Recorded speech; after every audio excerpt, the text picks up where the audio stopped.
Bonsoir, les informations pour ce lundi 25 août. Les administrateurs de district apprennent à gérer la violence envers les hommes, les femmes, les filles et les garçons.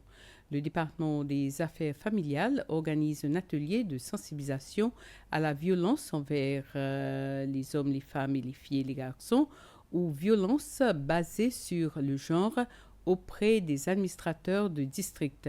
Cette campagne est menée en collaboration avec le département des affaires gouvernementales et locales.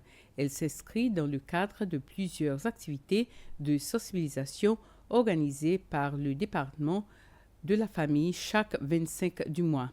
La secrétaire principale du département des affaires sociales, Linda William Melanie, et la secrétaire principale du département des affaires familiales étaient également présentes à la séance.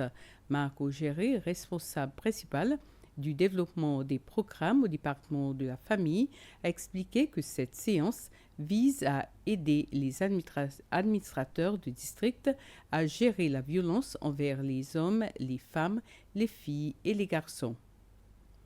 Le gouvernement a signé un protocole d'accord avec l'Église catholique romaine afin d'officialiser leur partenariat pour la gestion du programme de réadaptation aux addictions, la ferme de l'Espoir. L'établissement est basé à Port-Glo.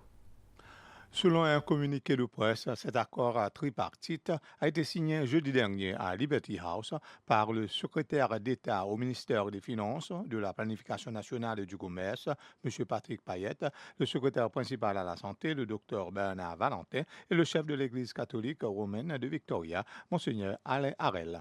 L'accord définit les rôles et les responsabilités en matière de soutien aux personnes touchées par la toxicomanie. Le partenariat porte sur la ferme de l'Espoir, un centre thérapeutique de Port-Glo, inauguré le 26 du mois dernier par le président Wevel Ramkalawan, Monseigneur Harel, le nonce apostolique Monseigneur Thomas Grisa et le père José Luis Menezes, président de la Fazenda da Esperanza. Le gouvernement a alloué 4,11 millions de roupies à la rénovation du centre et contribuera à une partie de ses coûts de fonctionnement. Le secrétaire d'État Payette a souligné que la lutte contre la toxicomanie est une priorité absolue en raison de son impact sur la productivité et la croissance économique. Monseigneur Harel a évoqué la collaboration de longue date entre l'Église et le gouvernement, soulignant que cette initiative bénéficiera aux toxicomanes et à leurs familles. Et le docteur Valentin du ministère de la Santé a également exprimé son soutien, qualifiant ce nouveau centre de complément essentiel au service de traitement des dépendances existants. Une nouvelle piste de randonnée est en cours de promotion à Pralin, le sentier Acacia, dans la région de Montplaisir et de Zimbabwe. Le ministère de l'Environnement a signé un protocole d'accord avec Auric Art of Culture, un musée situé sur la colline Zimbabwe de Pralin. Cet accord concerne le sentier reliant Montplaisir au sommet de la colline où le musée continue d'être entretenu ainsi que sa biodiversité. Le sentier Acacia commence à Montplaisir sur la droite juste avant Terrasse sur Lazio. Terry Accouche, responsable d'Auric Art of Culture, entretient depuis un certain temps ce sentier qui offre plusieurs points de vue panoramiques.